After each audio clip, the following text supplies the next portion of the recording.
E aí, gente, Enem Science aqui. No episódio de hoje a gente vai falar sobre.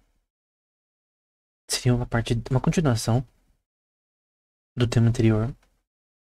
Então a gente falou. Em, na verdade, foi mais sobre.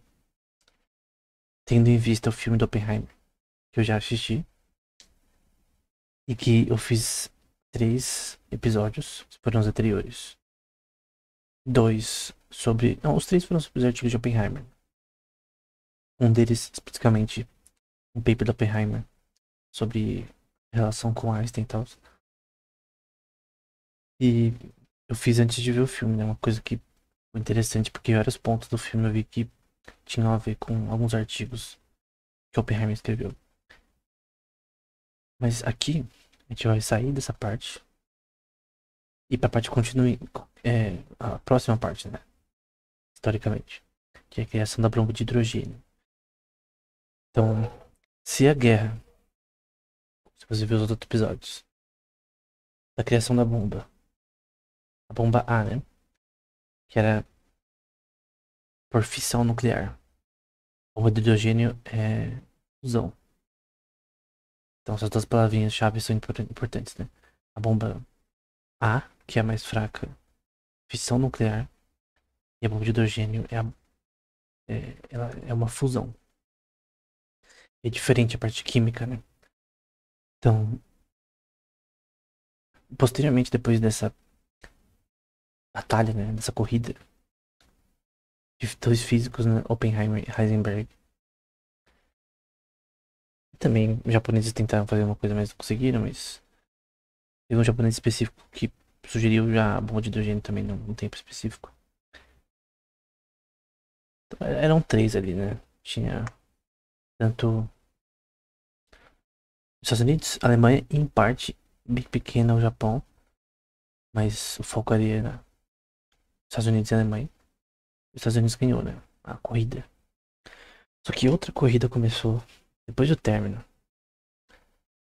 da criação da bomba. E a criação da bomba, ela sempre tem. Até hoje em dia tem uma razão política. Então, você tem uma arma muito forte, como essa, que só você apertar o botão e acabou. Em vez de você ter toda a estrutura, toda a parte de transporte de armas, de pessoas, logística. É muito mais fácil apertar um botão e acabar com seu inimigo direto. Que tá te enchendo o saco, né? E desde a época do Los Alamos, até no filme você pode ver, do Edward Teller falando com Oppenheimer, até numa sala ali, que eles estavam discutindo a construção da bomba A, que ele sugere que a bomba de hidrogênio seria mais forte, né? Mesmo com receio, e as pessoas considerando isso, até o Oppenheimer, posteriormente, principalmente, eles tinham uma opinião que seria muito difícil, que é uma bomba de hidrogênio, até porque, até no filme mostra, que o Teller disse que para ter a bomba de hidrogênio você precisa também da bomba A. A gente vai discutir um pouco como funciona essa parte da engenharia por trás, mas precisa de uma bomba A e a parte com deutério e trítio, que posteriormente vão ser sugeridos para essa fusão. Aí no filme o Oppenheimer fala, então, como a gente precisa da bomba A do mesmo jeito, a gente primeiro vamos pra a bomba A, né? Que a gente precisa, né, das ordens, né, das coisas. Mas anos depois, o Oppenheimer vai ser contra a criação da bomba de hidrogênio. Acabou a guerra, o Japão se rendeu, mas agora começou uma nova guerra com a Rússia já. Então é correto, politicamente, falar. Eu não vou dizer historicamente, eu vou dizer politicamente porque é a palavra correta, na minha opinião. Que a Guerra Fria, ela começa, gira a chave do começo com a corrida da bomba de hidrogênio. Essa é a primeira corrida, não é a corrida espacial aqui. Porque a corrida espacial os Estados Unidos ganhou, de ir até a Lua. Mas a corrida de hidrogênio ele não ganhou. A gente vai ver isso daí como aconteceu. Em parte porque os Estados Unidos ele tinha muito uma rivalidade com a Rússia e uma rivalidade. É tipo aquela pessoa que Vamos supor que tenha duas pessoas que são rivais numa empresa. Ou, de repente, eu vou citar uma passagem bíblica, por exemplo, tinha uma mulher chamada Ana. Tinha sua rival, a pessoa tinha duas esposas naquela época era comum. Em Israel, há muito tempo atrás, né? Milhares de anos atrás. E uma era rival da outra, né? Porque ambas queriam trazer atenção pro marido. Porém, naquela época, que você fazia isso tendo filhos. E acho que o nome do marido era Eucana. Só que a questão é que a Ana não poderia ter filhos, né? Então, ela perdia nessa rivalidade. E essas rivalidades, do ponto de vista social, é basicamente o que está acontecendo com a Rússia com os Estados Unidos, né? Ela olha para a Rússia como um país submergente que não tem conhecimento, inteligência, coisa do tipo. Ela desprezou o seu adversário. E esse é um erro do ponto de vista estratégico, né? É criancice, né? Voltando para essa questão, é, essa questão das questões sociais, né? Se você subestima o seu rival, né? É bem provável que você vai ser incapaz de prever as suas ações futuras, né? Foi isso que os Estados Unidos fez. Eles acharam que os físicos da Rússia não eram bons. Eles não tinham dinheiro suficiente para construir e coisas do tipo, né? E esse vai ser o problema central da criação da bomba, né? Embora vai ter muita espiões também relacionados a isso, o principal erro dos Estados Unidos nessa questão foi pensar que a Rússia não tinha bons físicos, uma boa estrutura para a criação da bomba de hidrogênio antes dos Estados Unidos. E qual era essa questão aqui política central, né? É que os Estados Unidos ele queria se manter como um país mais forte, né? Pois que eles mostraram o poder deles na guerra. Eles queriam demonstrar que o país deles era o que mais tinha uma capacidade militar alta. E o objetivo aqui não é ser bom ou ser moral. A questão é demonstração de poder, né? Para, entre aspas, proteger a segurança dos Estados Unidos. Agora a gente sabe que não é bem assim, né? Tem centenas de países nesse mundo que não têm bombas atômicas e estão seguros. Muitos não. Então, não é porque um país tenha bomba que ele pode usar hoje em dia. Mas uma ameaça. Mas é uma questão social, psicológica e política. Um país que tenha bomba, né, pode ameaçar atacar, né? Isso pode gerar uma retaliação do outro lado, enfim. A questão aqui, a gente vai falar, meu ponto principal da parte política é que uma estratégia ruim que um governo pode ter, principalmente numa guerra fria do tipo, é se achar, né? Se achar. Os Estados Unidos ele tem um erro histórico recente de se achar melhor do que os outros países a priori, né? Então, esse é um problema, né? Porque sossega as mentes deles para a possibilidade de países menores ou de médio forte conseguirem fazer coisas que eles não conseguiram.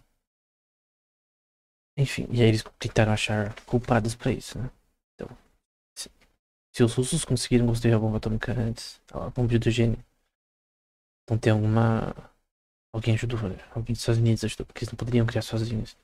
O que é mentira. Mas enfim, chega dessa parte política. Vamos pra parte histórica da criação da bomba de hidrogênio. Então, o Eder de Tela já tinha sugerido. É, posteriormente, tinha essa questão que a gente vai discutir sobre se deveria os Estados Unidos ou não investir nisso. E eles foram mal sucedidos nessa questão também. A história da bomba de hidrogênio, ela vem na pesquisa na astronomia. astrofísica especificamente, né? Então, tem um paper de 1917, Ferdinand Ellerman, que está no repositório da NASA, Solar Hydrogen Bombs, ou bombas de hidrogênio solares, né? Isso em 1917, muito tempo antes de sonharmos em ter uma Segunda Guerra, né? Tava na primeira ainda, acho. O que ele fez? Ele com espectroscopia, ele analisou alguns efeitos acontecendo no Sol que pareciam como bombas, né? Usando telescópio e tudo. E espectroscopia. E ele viu que essas bombas eram. O espectro que aparecia era com hidrogênio, né? Pra quem não sabe, espectroscopia, ela consegue. É uma forma de você analisar, por exemplo, uma estrela, um planeta milhões de anos-luz daqui, analisar quais elementos estão presentes nele, né? Então por que os físicos conseguem saber quais elementos um planeta específico tem? Planeta fora do sistema solar, fora dessa galáxia. Por espectroscopia, uma estrela, quais elementos ela possui, quais são mais presentes, né? Carbono, oxigênio, hidrogênio, enfim. E aí eles usam esses elementos, por exemplo, para saber se algum planeta específico possui água, se é um planeta gelado, e coisas do tipo, né? Saber coisas relacionadas à crosta dele, à formação rochosa dele, usando questões de termodinâmica. Então, espectroscopia é muito importante. E, obviamente, você pode fazer isso com o Sol também. Então, ele viu que o espectro que aparecia era de hidrogênio, né? Por isso, bomba de hidrogênio. Ele vai descrever que, abrindo aspas, né? Que a aparência desse fenômeno indicava algo como na natureza de explosões, no qual o hidrogênio parece ser o único elemento que está tendo parte nisso, né? Então já tinha, desde 1917, faz tempo, uma noção de que no Sol, alguns efeitos específicos, como essas bombas de Ellerman, como é chamado, ou Ellerman bombs, aconteciam com hidrogênio. Então daí já vem uma sugestão posterior que essa reação em cadeia que foi estudada ao longo dos anos por Oppenheimer, por Dirac, por Landau e outros físicos, que acontece no Sol poderia ser hidrogênio ser um elemento importante nisso. Landau, que a gente vai ver que também estava associado com a bomba da Rússia, né? Em parte. E outro paper, que é posterior a esse, a década de 60, se não me engano, ou 50, que é características solares associadas com as bombas solares de hidrogênio de Ellerman. Então, o que é esse estudo? Os artigos estão na descrição, né? Eles mostram alguns experimentos, também usando espectroscopia, estudando esses mesmos efeitos que foram observados por Ellerman. Basicamente, eles reproduzem isso. Explicam a forma que isso acontece, né? Eles ocorrem normalmente perto de lugares onde há uma penumbra e áreas grandes no Sol. Que elas acontecem na superfície. Outro paper, que é fusão nuclear e testes de carbono em estrelas de nêutrons, que fala, por exemplo, sobre como essa queima nuclear em camadas, né, que são como envelopes, né, de acreção nessas estrelas, com uma termodinâmica bem grande, né, que quando o carbono produz hélio, só que queimando ele bem rápido, há uma captura de prótons, os prótons chegam perto do núcleo, né, e aí acontece um efeito aí, que No caso, pode ser explicado por hidrogênio sendo queimado para virar hélio. Então, carbono. E depois, então, para carbono e oxigênio. Então, esses elementos estão presentes na fusão nuclear, né? Então, tem outras questões associadas aqui, e que com mais detalhes sobre a fissão nuclear no Sol a gente vai falar posteriormente. As coisas que acontecem é que tem uma expressão, sim, essa bomba de hidrogênio na fissão que a gente vê no Sol. Porque no Sol, por que isso é possível? Que o próprio Oppenheimer tem um paper dele sobre a estabilidade de núcleos de estrelas de nêutrons, parece, em 1938, se não me engano, que era uma carta num jornal de física sobre isso, e fala sobre como, para haver uma fissão nuclear num sistema celeste, como uma estrela, ele tem que ter no mínimo um terço da massa do Sol, do nosso Sol. Então, se ele não tem um terço, 33%, então essa estrela não vai ser visível, né? A luz dela não vai ser visível. Então, tem estrelas que não são visíveis realmente, por conta disso. Então, obviamente, se ser mais, ou mesmo nível que do Sol, ele consegue sustentar essa reação contínua que produz a luz solar, né? Emite radiação e tudo mais. Tudo relacionado ao a forma que o sistema o Sol em si funciona, né?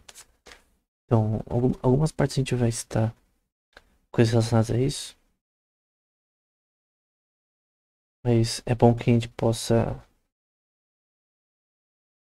mostrar aqui relacionado ao Sol que a gente for ver a estrutura dele, a gente tem o núcleo, uma zona ao redor que se chama zona de radiação, posteriormente uma zona convectiva e outra parte também é aqui em camadas, né? A gente tá subindo, né? Do núcleo para cima. A cromosfera, a fotosfera e por fim a gente tem a superfície em que acontecem essas explosões, como outras coisas chamadas flares, embora sejam coisas diferentes. É, tem áreas que são mais escuras, que são a penumbra, né? E nessas áreas que acontecem essas bombas de hidrogênio explodindo, né? Então, é basicamente isso. Se a gente for ver os elementos presentes no Sol, depois eu falo com detalhes quais são os elementos presentes no Sol. Depois a gente fala sobre isso com mais detalhes, né? Só pra eu pegar minhas notas aqui. Então, teve um paper do Hans Bethe que teve no meus alunos, né? Chamado The Hydrogen Bomb. É do bomba de hidrogênio, né? Foi escrito em 1950. Então, ele vai, por exemplo, falar que uma estrela de 1/10 do Sol não reproduz não produziria luz suficiente para ser visível. Ela no mínimo precisa de um terço. Com um terço ela já consegue ser visível. É o que diz Oppenheimer. Ele vai falar sobre alguns pontos importantes, como por exemplo, aquela questão que existe no filme. E também foi por um tempo um problema considerável, né? Se a gente explodisse uma bomba de hidrogênio, se ela ia queimar a atmosfera, né? Então 78% da atmosfera da Terra é nitrogênio, né? Obviamente a gente pensa que é tudo oxigênio, mas grande parte é nitrogênio. E tem se não me engano, a reação poderia transformar nitrogênio em carbono 14. Aí a questão seria se esse elemento poderia sobreviver o suficiente para continuar a reação nuclear. E a verdade é que não. Mesmo a Tsar bomba, que foi a bomba mais forte já criada, pelo menos explodida, né? Que é da Rússia. Foi pela Rússia, né? E que é que tá aqui na nossa capa, nesse episódio. Que você tá vendo aí no fundo. É a Tsar bomba da Rússia. É uma bomba de hidrogênio, a mais forte já explodida. E tinha essa questão, será que vai queimar a atmosfera? E aí o Oppenheimer até disse que a possibilidade era zero, né? Por que que não pode botar fogo na atmosfera? Principalmente por causa da massa da Terra. É, e também pela questão de que a reação em cadeia não poderia continuar na atmosfera. Porque não teria como essa reação sustentar infinitamente. Só com o contato com nitrogênio. Os materiais em si, para a criação dessa bomba também eram diferentes, ele vai falar. Que era deutério e trítio. Uns hipotentes, a gente vai falar disso melhor posteriormente. Ele vai falar como uma única bomba poderia destruir Nova York e Moscou. Uma de hidrogênio. Teoricamente, né? É, emissão de nêutrons e gamma rays. Ela iria soltar, né? Então, essa possibilidade de queimar na atmosfera já tinha sido destituída, né? Então, a radioatividade nesse contexto do contato da bomba, né, com o nitrogênio na atmosfera seria fraco demais para queimar a atmosfera em si e destruir o mundo, né? Isso não é possível. Ele fala, por exemplo, do ponto de vista ético também dessas questões, esse paper. Como, por exemplo, que jogar bomba em Hiroshima foi um erro. Outras questões éticas, né? Que o fim não justifica os meios e blá blá blá. Ele vai falar da espionagem de Klaus Fuchs, que a gente vai falar posteriormente. Que foi útil para a Rússia, para eles não perderem tempo na criação da bomba deles. Esse é um ponto importante. Que é um ponto que é debatido no filme do Oppenheimer. Então, tem várias questões aí que realmente ele levando principalmente éticas. Nada, a criação da bomba H que a gente não tem hoje, né? Tem vários países que possuem ela. Ela nunca foi usada de forma militar até hoje. Pra destruir qualquer tipo de instalação ou cidade. Enfim. Outro paper também de 1950, que é uma opinião diferente, do Robert F. Bach, que tá na descrição do paper dele. Também se chama The Hydrogen Bomb. Também é bem pequeno. Ele vai falar, por exemplo, da questão da democracia. Iria questionar as possibilidades da bomba atômica com uma pergunta, né? Entre aspas, democracia, né? Eu ainda acho que os Estados Unidos é uma polity, né? É uma oligarquia misturada com democracia. No papel, é democracia.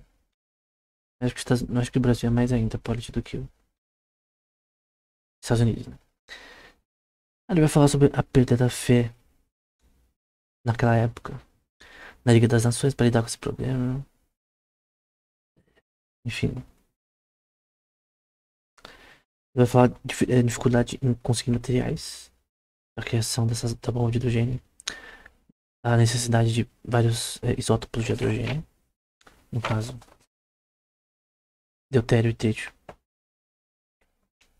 Também você precisa de urânio também para fazer a bomba A, que também é importante nesse contexto.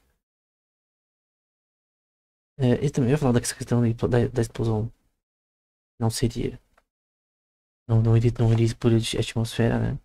E que, no caso da bomba de hidrogênio, ela seria melhor na água, onde os nêutrons, que na reação em cadeia. Nesse caso é fissão, né? Como que acontece na fissão nuclear? Você tem deutério e trítio. que a fissão deles vai gerar hélio e vai jogar nêutrons, né? Isso acontece. E nesse contexto da bomba de hidrogênio, é maior na água, porque os nêutrons eles escapam com menos facilidade. E isso permite que a reação se sostenha por mais tempo. Então por isso que na guerra de Cuba, não, na crise de Cuba, que eu creio que era a bomba de hidrogênio que eles iam usar, era por submarinos, né? Então faz mais sentido. O submarino, embora essa da capa de bomba foi lançada, né, do alto no avião. Em alguns exemplos, alguns tipos de bombas não poderiam ser lançadas do avião, porque não teriam bom impacto. A altura também faz a diferença. Então, ele vai falar dessa questão de que o Oppenheimer também fala em 1951, um pouco depois dele, num paper que a gente viu no outro episódio, no episódio anterior, que ele cria que a União Soviética nunca conseguiria criar a bomba atômica, a bomba de hidrogênio, e blá blá blá. Mas isso não é verdade, né? Eles conseguiram muito bem. Nesse paper, o cara vai dizer também dessa questão de que tem vários bons físicos na Rússia, matemáticos também. O Kolmogorov é da. Aqui em matemática, né? Kolmogorov da Rússia, o Alexander Markov da Rússia, que a gente vai ver o Sakharov e outros caras importantes na física. Levi Landau na Rússia. A Rússia sempre foi conhecida, somente no século passado, pelo seu foco em exatas e física, né? Então dizer que a Rússia não ia conseguir produzir pessoas nessa área é muito ignorância dos Estados Unidos, né? É muito politicagem de pensar que a Rússia é fraca, inferior aos Estados Unidos. Quando na verdade eles estão no mesmo nível do ponto de vista acadêmico. Com certeza. E até hoje, né? Além dessas questões, ele também diz que como cidadãos normais, né? Os Estados Unidos deveriam saber sobre informação sobre esse tópico, né? Que estava sendo meio escondido do público na época, né? Então esse é o paper do Hans Bethe e outro do Robert Bax sobre a bomba atômica em 1950. E a gente vai continuar aqui nossa segunda parte do nosso episódio. Essa parte é um pouco diferente. E ela basicamente tem a ver com o desenvolvimento da bomba H historicamente, né? Em ordem. Primeiro, como que isso era feito? A construção da bomba H era necessária, né, uma alta compressão no núcleo. Precisaria de uma forte economia no trítio usado. Aqui eu tô citando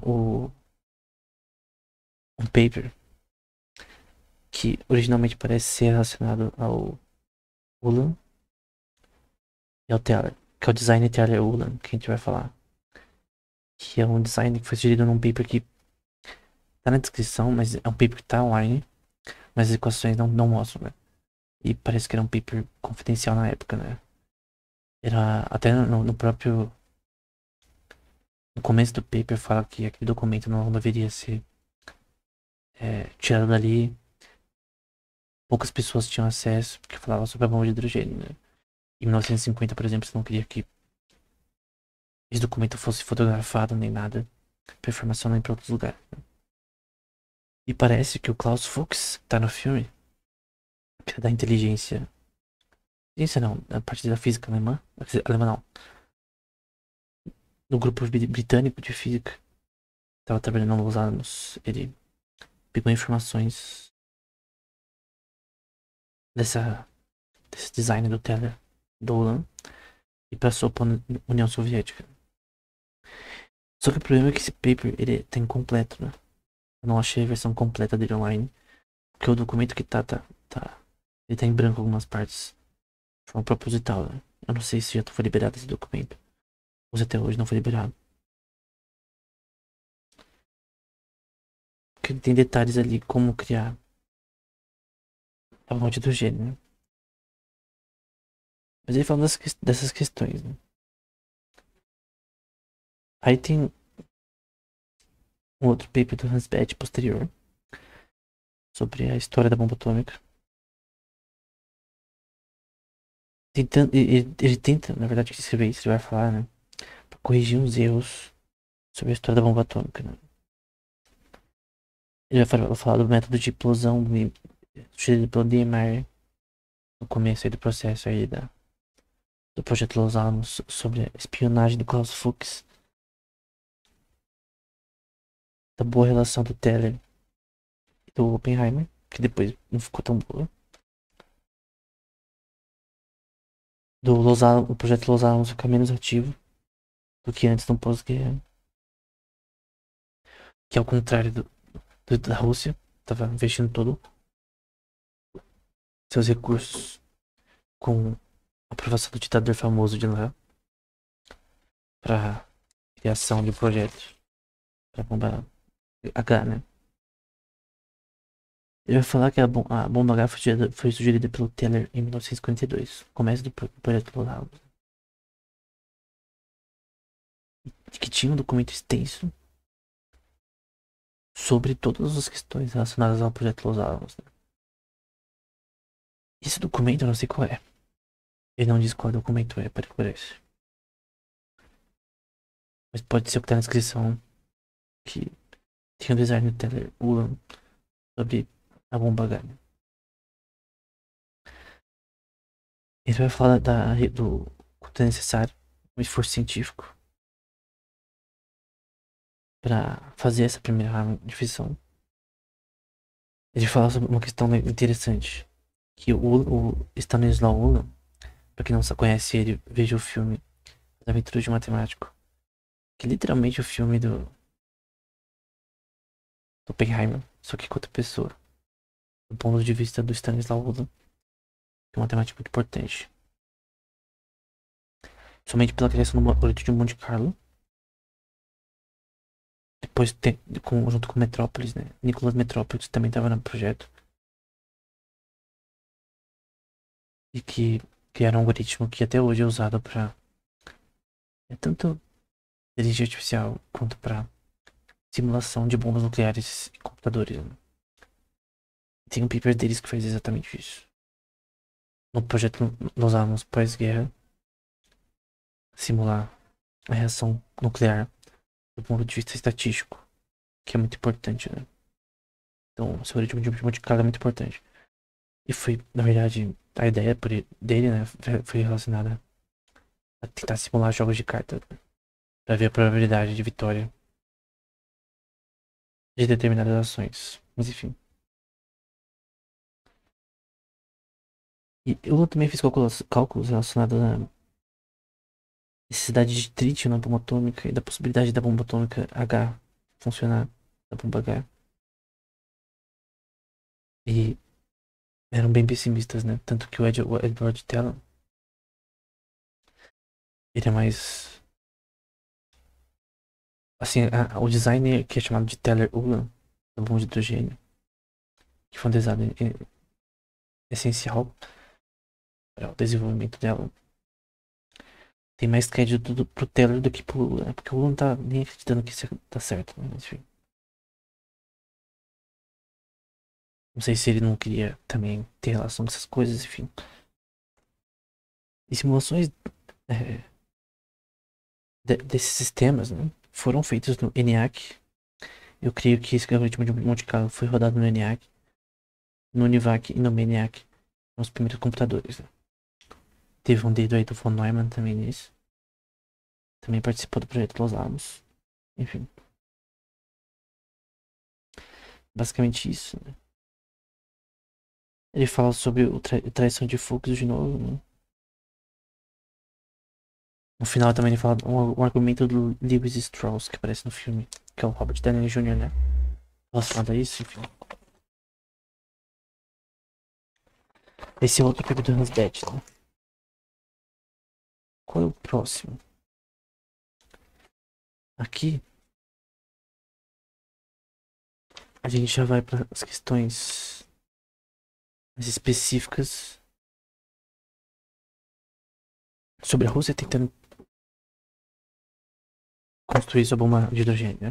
Primeiro, principalmente o Hans e outros artigos da descrição vai dizer que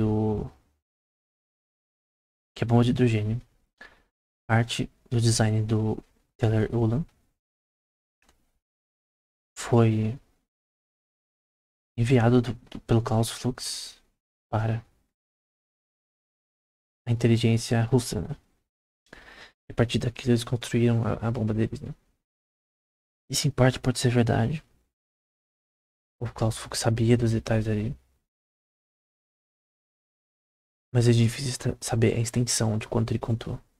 Quanto ele contou pra Rússia relacionado à forma que isso deveria ser feito, né? Talvez os pormenores que deveria ter uma bomba também nesse contexto. Ele e depois o Teller fizeram um design diferente pra forma como isso aconteceu. A gente vai falando com o tempo.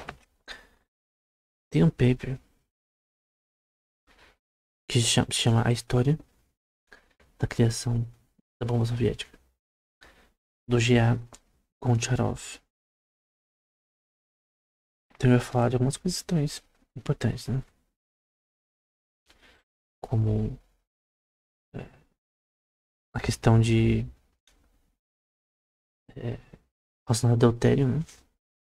Se queimar ele, iniciar uma onda de choque iniciada por uma explosão atômica, sobre a sugestão do Zeldovich da Rússia da excitação da reação em núcleos da utilização da energia nuclear com elementos de luz, quer dizer, com elementos leves, com quase hidrogênio, deutério e trítio. Posteriormente, eu já tinha algumas ideias de como deveria ser feito. Tinha uma noção ali. Até porque a gente tá falando de físicos que eram bem importantes na Rússia. Então, o Klaus enviou alguma coisa ou outra. Não sabe o quanto. Teve algumas palestras relacionadas a esse tema na Rússia, enfim. Tem várias questões relacionadas a isso. Os materiais que seriam usados, eles provavelmente tinham conhecimento. Principalmente urânio 235, que é mais fácil de fazer a reação nuclear. A parte importante, a mistura de deutério e trítio, que a gente vai falar depois. Então todas essas questões foram entrando na Rússia aos poucos. Ele vai falar, por exemplo, do Fuchs, falando sobre uma sinopse de uma palestra do Enrico Fermi, que deu informações também relacionadas a isso para a Rússia. Você não sabe muita coisa, mas teve sim informações de inteligência passadas pelo Fuchs ou outros para a Rússia que deram uma noção mais ou menos de como funcionava o negócio. Até os Estados Unidos não sabia muito bem como fazer, né? E depois o Stalin aprovou tanto a pesquisa teórica quanto o desenvolvimento da bomba H na Academia de Ciência da União Soviética, no Instituto de Física, né? Dois caras importantes, por exemplo, nesse projeto eram o Sakharov e o Gessling, não, Ginzburg. Físicos nesse contexto, né?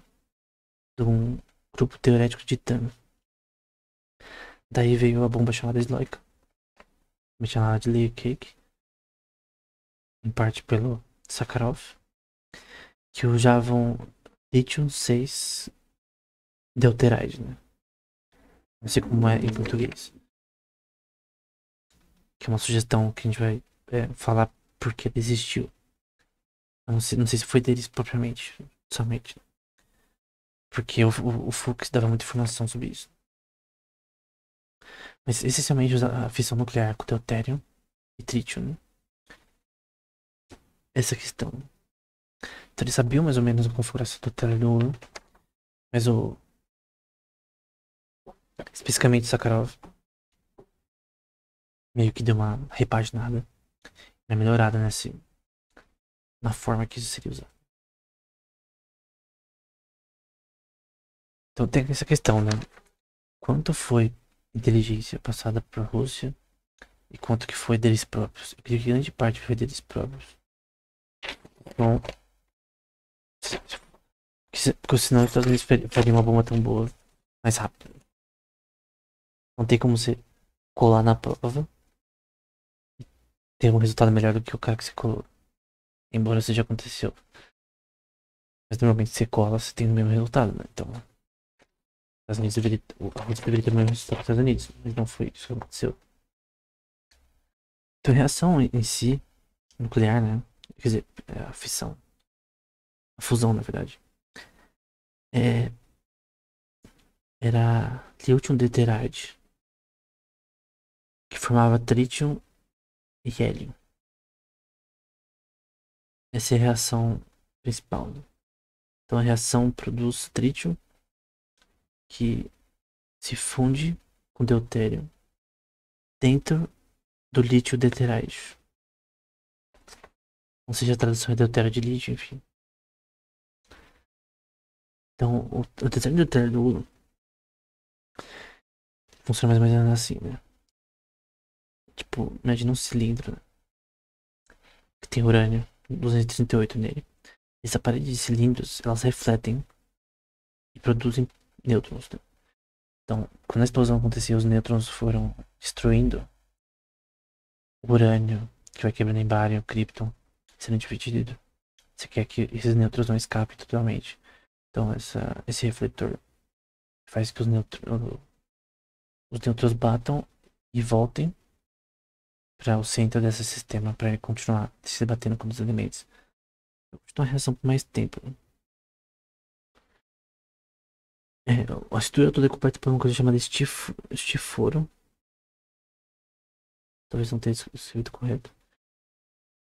E tem uma parte com lítio deuteride e com material de fissão no centro. Então, lembrando que nesse contexto deutério e trítio também são importantes. Normalmente nesse contexto a gente tem um moderador também na bomba de hidrogênio, né? Porque você não quer que normalmente os cilindros ficam numa base de água, né?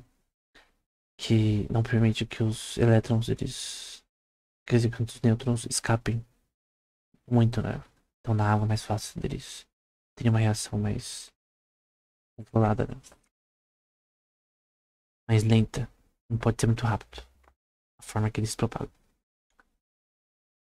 Então, o Teller inicialmente propôs usar bóron 10 como absorvedor de nêutrons para fazer a fissão. Porém, posteriormente foi trocado por lítio deuteride. Em 1944, o von Neumann propôs uma mistura de deutério e trítio para repor esse bóron 10, né? Então, veja que essa questão da bomba russa só vai ser um problema nos Estados Unidos em 1949.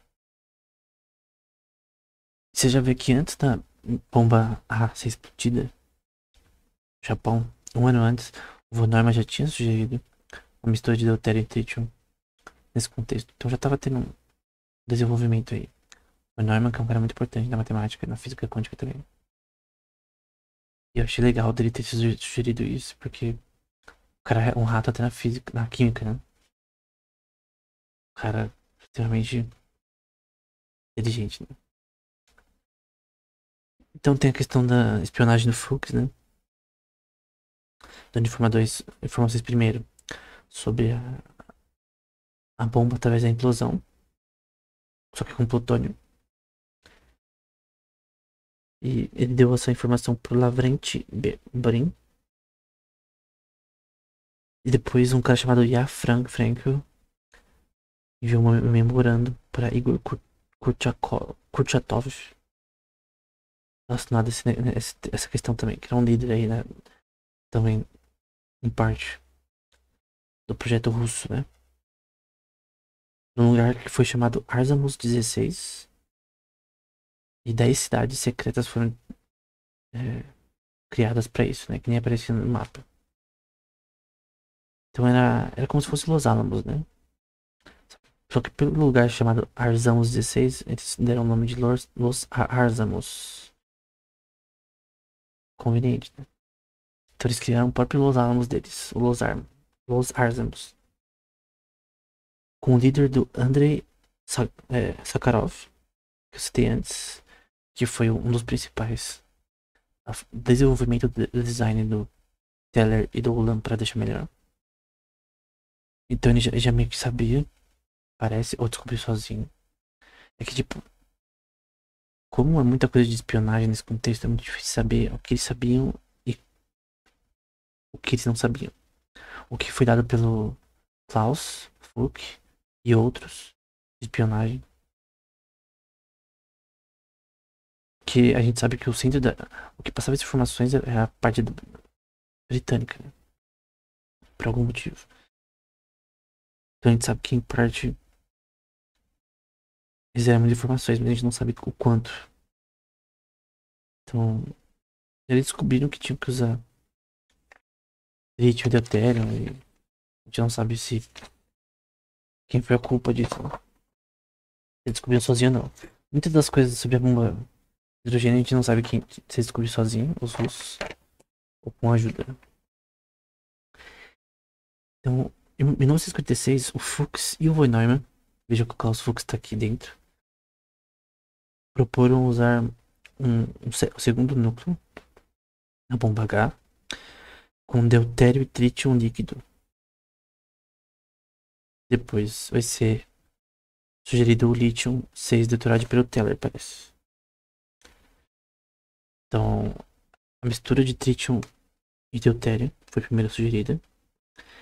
Ele deveria ser esquentado, né?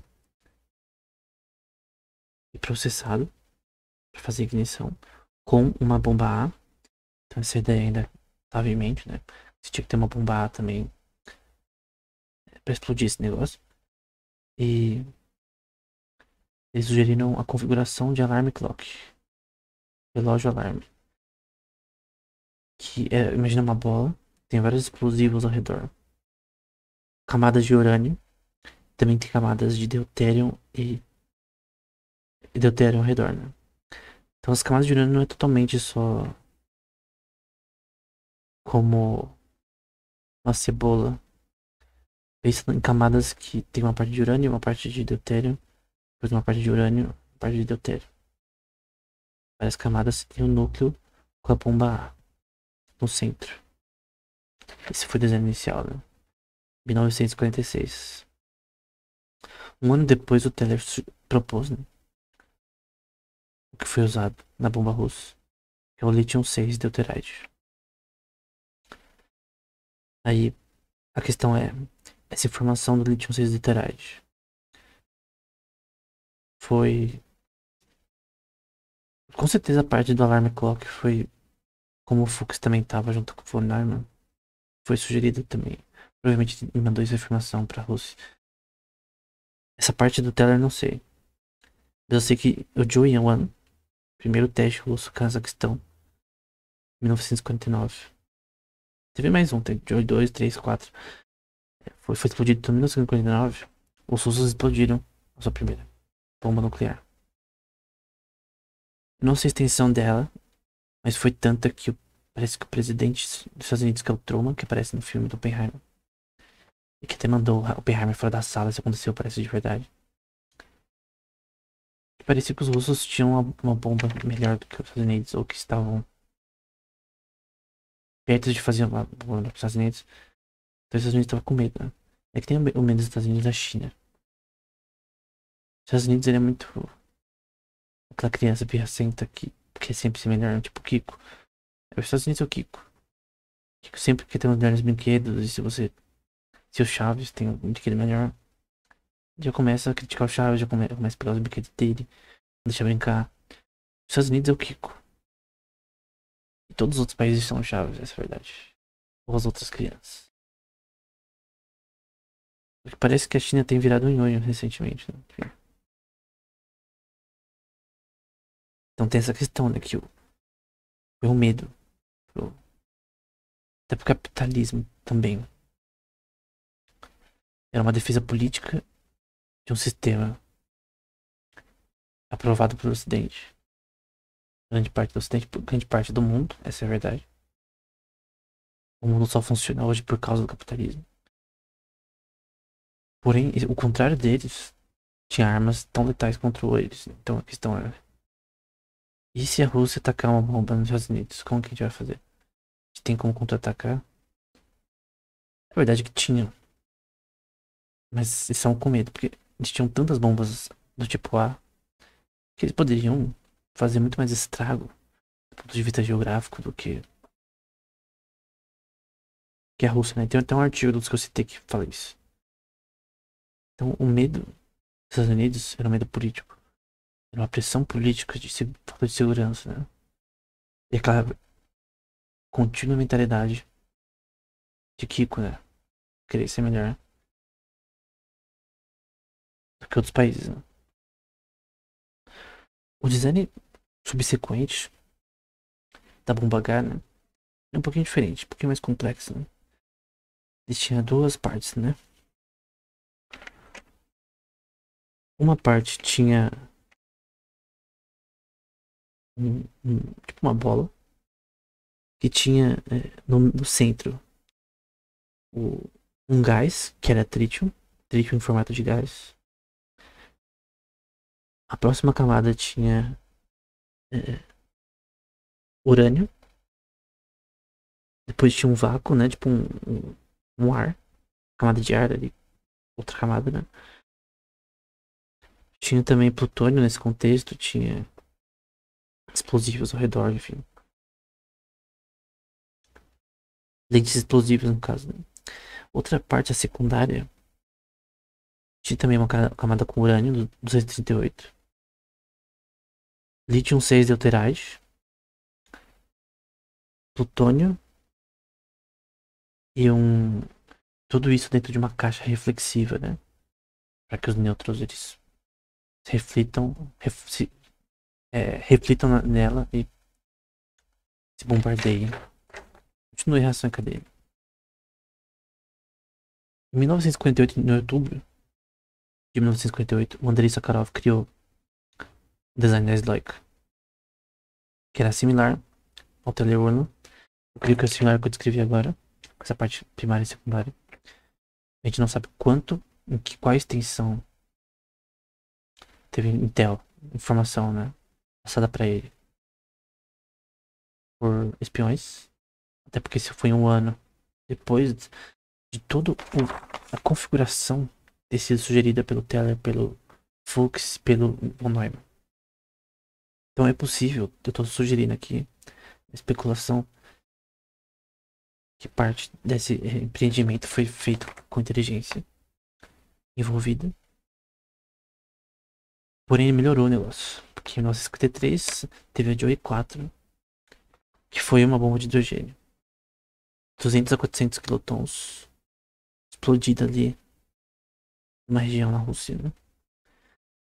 E até o próprio Landau ele foi conhecido por calcular a dinâmica e a forma que essa bomba propagaria, né? Que é uma descrição teórica que era até melhor do que parece, né? Do que nos Estados Unidos, né? Landau, que é um físico muito conhecido, muito importante. E era russo, né? Então tinha muito físico bom na Rússia. O Landau é da Rússia. Vários caras da Rússia. Só que depois ele saiu do projeto, né? Deve ter vários problemas, enfim. Não cabe aqui. Só que aí os Estados Unidos começou a tentar pôr culpa em alguém, né? Porque eles perderam a guerra nuclear. Eles não perderam a Guerra Fria. Mas a guerra nuclear eles perderam. A construção da bomba atômica. Eu quero que isso que gera ressentimento dos Estados Unidos, né? Que os Estados Unidos ele viu que não era o Kiko. Né? Ele tinha virado, sei lá, o Chaves. Então ele começou a ver que ele estava mais fraco que antes. Do que ele pensava que sempre foi. Então ele começou a achar culpados, né? Como Oppenheimer, os adjacentes, enfim. O Teller também falou com o Oppenheimer, enfim. Em uma época, os Estados Unidos dropou uma bomba no Castle Bravo. Enfim, parece que a radiação pegou pescadores ao redor, japoneses, também nos peixes. Aí teve uma região lá no Japão que ficou meio sem comer peixe por causa disso, né? Pensou que os peixes estavam radiativos, né? Enfim. E a bomba no Cazaquistão, um dos testes da Rússia, afetou 700 mil pessoas, peixes, roedores e outros animais. Então, até na Rússia começou a ter protestos e também nos Estados Unidos contra a criação e o teste dessas bombas, né? O problema do Cazaquistão foi até pior, né? 700 mil pessoas é quase o efeito de uma guerra. E essas bombas, elas emitem ainda radiação, embora não tanto quanto a bomba A, somente, mas emite raios gama nêutrons que, em contato com a pessoa, pode causar problemas, né? Tanto que próprio a terapia nuclear, que é uma máquina, a medicina, né, no hospital, que tenta destruir um câncer, né, células cancerígenas, usando raios gama, não sei se outros tipos também, pra matar essa célula. Só que é bem concentrado. O paciente é movido pelo médico de uma forma a ter uma precisão mais específica possível, com várias técnicas de imagem ali, para pegar o tumor especificamente, para não danificar em outras áreas, né? Mesmo assim, podem ter problemas e é uma coisa extremamente precisa, né? Um raio gama bem preciso, com máquinas caras especializadas. Se você fazer isso com o máximo de cuidado, pode dar efeitos colaterais. Imagina uma chuva de raio gama na sua cara. Você morre, né? Depois de um tempo. Tinha peixe que ficava maior que normal, enfim. Peixe bodybuilder. Enfim. Esse é o problema que esses testes geraram. Então quem ganhou a guerra nuclear? A construção da bomba de hidrogênio. Rússia. Por quê? Porque os Estados Unidos eles se acham melhor. Eu acredito que toda essa guerra política, no fim, não deu em nada, né? Eu sei que a Guerra Fria em si, a corrida espacial, os Estados Unidos ganhou. Então tá empatado, né? 1-1. Só que eu creio que em questão de. Legal, você foi pro espaço bonitinho, legal, mas uma bomba é muito mais fatal que você só ir pro espaço, outras pessoas já foram também. Então, eu creio que do ponto de vista militar, a Rússia, ela ganhou a Guerra Fria. Do ponto de vista militar. E eu não tô falando das guerras que aconteceram no Vietnã e blá blá blá. É outra história. Que aí é obviamente muito mais complexo. Eu tô falando a questão da bomba de hidrogênio. Da corrida naquele tempo específico. Antes da Guerra Fria terminar. Obviamente. Quem ganhou foi a Rússia, né? Mas no fim, a União Soviética se partiu e hoje é um sistema capitalista. Óbvio, né? Porque senão ela ia colapsar mais ainda. Colapsou porque o sistema, outro sistema contrário é inútil, né? Não funciona. Mas enfim, no geral, o que a gente pode ver de tudo isso? Que a criação da bomba de hidrogênio foi bem complexa. Parece que teve muitas informações, somente do design, do Teller do Hula,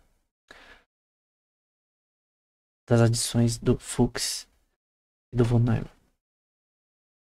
E do Teller também, até 1957. Parece que em 1948, com o design da Laika, pelo Sakharov, pelo Andrei Sakharov, a gente não sabe quanto informação ele tinha da inteligência russa do que os Estados Unidos tinha. Mas a questão é que eles conseguiram fazer primeiro, então eles resolveram melhor. Eles criaram o Los Alamos, né? Uma referência aos Alamos. Eles investiram pesado nisso, mais que os Estados Unidos.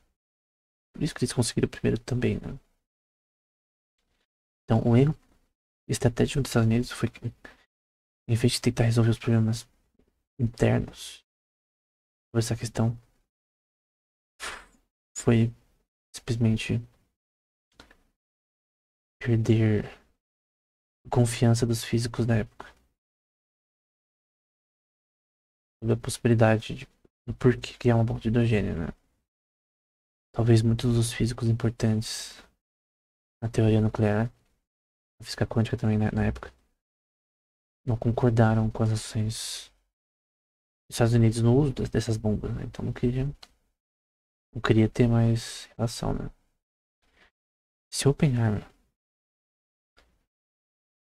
tivesse a mesma vibe para a criação da bomba de hidrogênio e outros também juntos, talvez eles ganhariam essa corrida.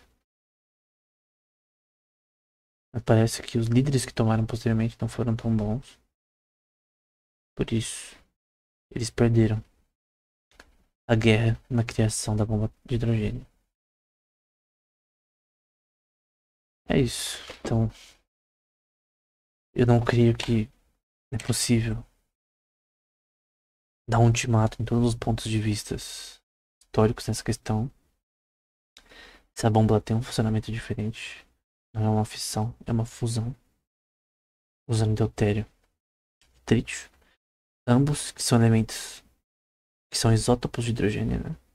Então ainda é uma bomba de hidrogênio.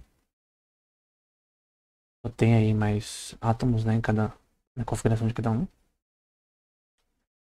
Especificamente deutério e trítio, né? Então, são isótopos de hidrogênio. Isso é importante. E tem essa questão, né? Que é assim, mais ou menos, entre aspas, que tem essas bombas que acontecendo no Sol. Aquela questão de a bomba explodir no ar. Posteriormente foi visto como realmente impossível. E é impossível. Carbono 14 não tem como continuar a reação nuclear infinitamente. Então, tudo isso só mostra que para revoluções científicas nesse sentido, às vezes cooperação seria melhor do que rivalidade, né? Se os Estados Unidos e a Rússia cooperassem para a criação de uma, eles teriam feito mais rápido, né? Mas eu acho que isso é inútil porque não tem nenhuma razão. Eles cooperarem, né? Nem hoje, nem nunca. Mas enfim, era isso. No próximo episódio.